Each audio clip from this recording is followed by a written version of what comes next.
Lo-fi. I feel like this genre has been taking the world by storm, and there's like thousands and thousands of playlists with millions, maybe even billions of plays. Even here on YouTube, probably your favorite YouTubers use that kind of music in their backgrounds. And although part of the success, I think it's owing to that non-intrusive kind of chords that they use, and this back and forth going in the chord progressions, a lot of it, it's about the tone. And you hear it that it's a genre that is usually driven by like Wurlitzers, Rhodes, or almost any kind of keyboard that sounds lo-fi, hence the name lo-fi. Some might say that it has a little bit of like a vinyl texture. And I know the genre is dominated by keys, but it's only because of the kind of textures that they like to use. So today, my friend, I'm gonna show you how to do it at home with your guitar using Amplitube 5. I'm Jorge Lanza saying now, we break it down, baby.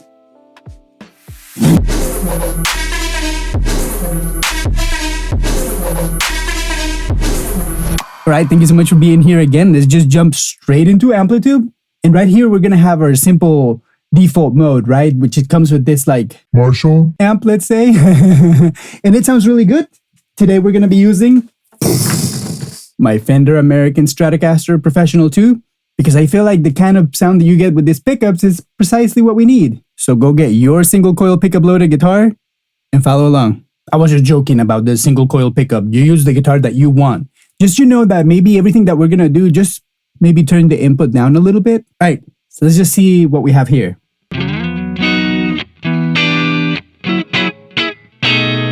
It's just a regular like edge of breakup Marshall tone, right? So what we're gonna do, we're gonna start with my preset JL Studio, which we did in this video right here, and you can probably go check it out. I'm pretty sure that if you're right here on my channel, you already saw that video, but if you haven't, go check it out after. And in this case, like the amp I have is like very hi-fi, especially because I have like a lot of brightness. Just listen.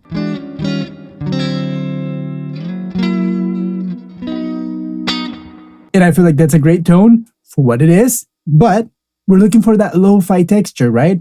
So I feel like the first step that we're gonna be using is changing this amp. And I was earlier in a live stream where I found out that this is the best amp for this kind of music for my taste.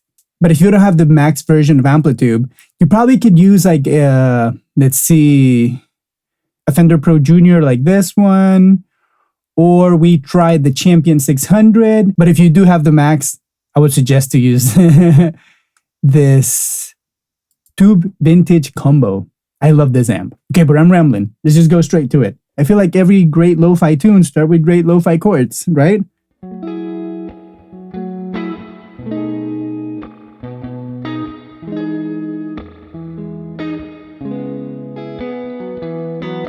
And see, I feel like that's another great thing about this amp, that it's got a very nice sounding spring reverb. But for now, let's turn it down. Let's achieve the gain that we need. Okay, I feel like that sounds better. Much better.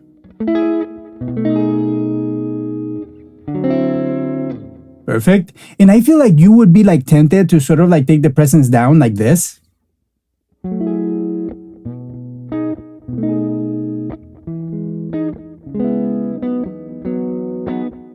But I already tweaked this kind of sound, and I noticed that when you take the presence off, you take a little bit of the dynamics away. So I would vote for keeping the presence up wherever it was, so we can have all this dynamic range.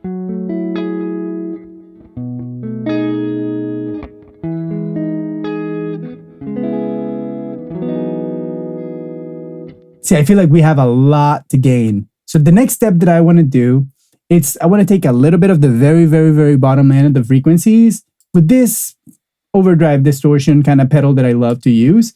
But I'm going to turn the tone down because I don't want to be getting more upper harmonics. I kind of want to still have the sound of the amp.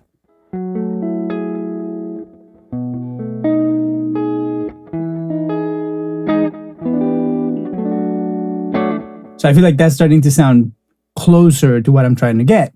Next step, just to get a little bit more of like an extra push, we're going to be using this overdrive too, which is like a tube screamer.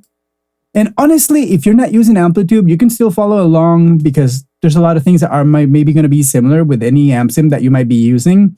Give or take, the difference that you're going to have is going to be more dependent on how hard you're hitting your interface and your preamps. So maybe I would suggest you to go check out one of the videos that I have about gain structure and how to hit the inputs and the outputs of your amp sims. But nonetheless, let's say if you are like here, with a single coil pickup guitar, you should be around here.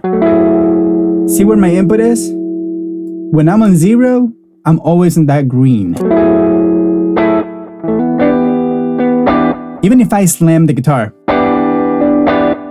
So if your guitar is at the same level, you're probably going to be fine with almost any amp sim. But let's move on. Okay, now that we're getting closer to the tone that we want, let's hear it without the overdrive and with it.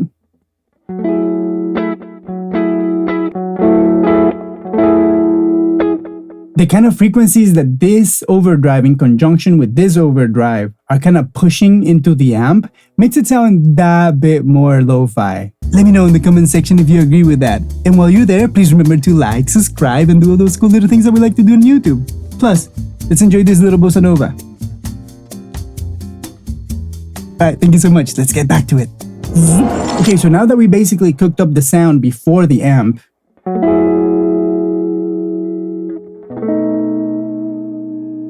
and I feel like we're getting closer to that tone that I like, here's where I'm gonna start spilling the sauce. I think you're really gonna like this few things. In this section, where you have basically all your rack-mounted whatever effects, is where you're gonna find the secret sauce that Amplitube has. For this case, we're gonna use this filter M that I assume it's like a Moog, and it reacts like a Moog, so let's call it a Moog. And the first step is gonna be turning this overdrive all the way up.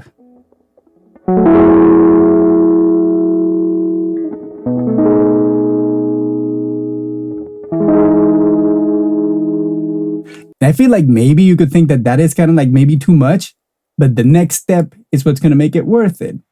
We're going to go to the band pass, and we're going to turn it to 12.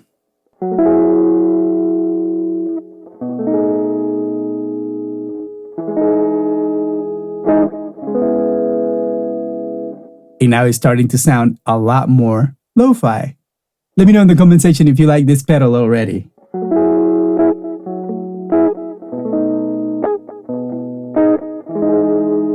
Because I feel like if I take this off, this is almost like a jazz tone, right?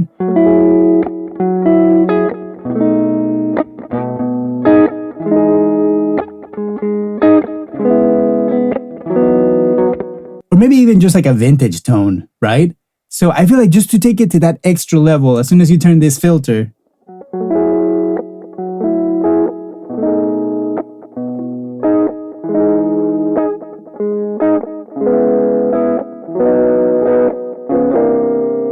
I feel like we're getting way closer to that lo-fi sound, right? But we're not stopping there. We're going to take it further. Okay, so the next thing that we're going to be using is this right here called the filter formant. And you're going to hear why. I'm going to turn the overdrive maybe, I don't know, like around 10, 10:30. And we're going to leave the morph exactly where it is. Listen to this. It's here without it first.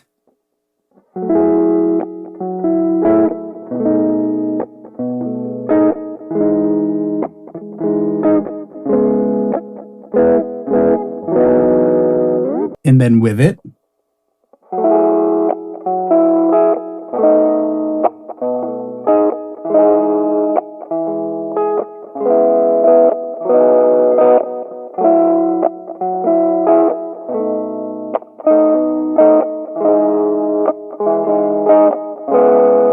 That is like way, way, way more lo-fi. Drop a W in the chat if you agree. But we're still going to take it further. I feel like the next thing that is missing in this tone, and I'm trying to be a little bit sloppy with the way that I press the chords, like some harder than the other ones, just so that I can get a little bit of like a modulation, if you will, in the pitch.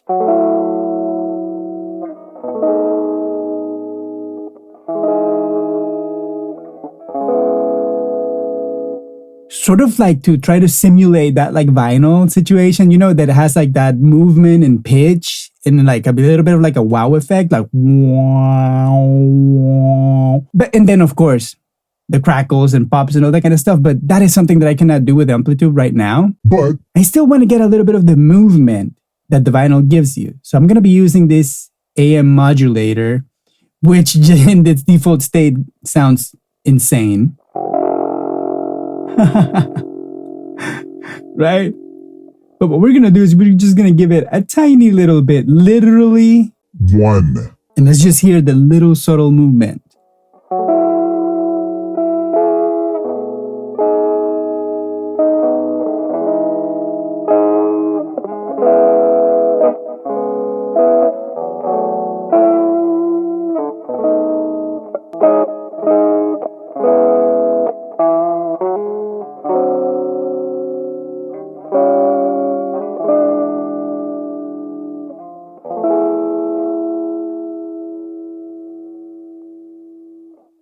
And that, my friend, is a lo-fi tone. Let's go do a little bit of a philosophical talk behind all the decisions that I'm making right here.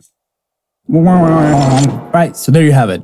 A simple lo-fi tone contained in Amplitube 5, which I feel like that's the power of Amplitube 5, right? Like that you can do all this sound manipulation and mangling in one plugin. I don't have to have like a bunch of plugins just to get that lo-fi tone. You know what I'm trying to say? And I feel like that's what we need to learn about Amplitube, is that if you're thinking about a tone in your head, there's ways to do it. This literally is the golden era for guitar players in their bedroom to make the sound of their dreams.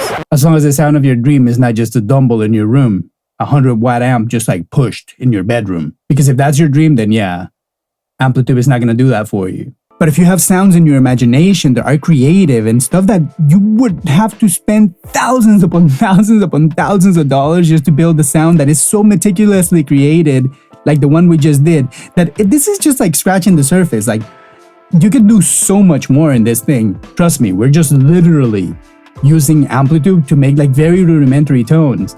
But not every sound needs to have like a million processors or anything like that. It's all about what you want to do. So in this case, I wanted to do a lo-fi tone. And I felt like that was really nice and that was really fun. But of course you can do your bread and butter tones, and like I like to do my rock tones and my hard rock tones, my blues tones, all with Amplitube 5.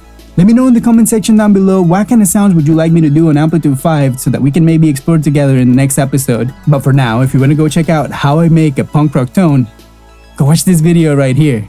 I go pretty okay into detail. Granted, I'm always learning how to make these videos better for you, my friend.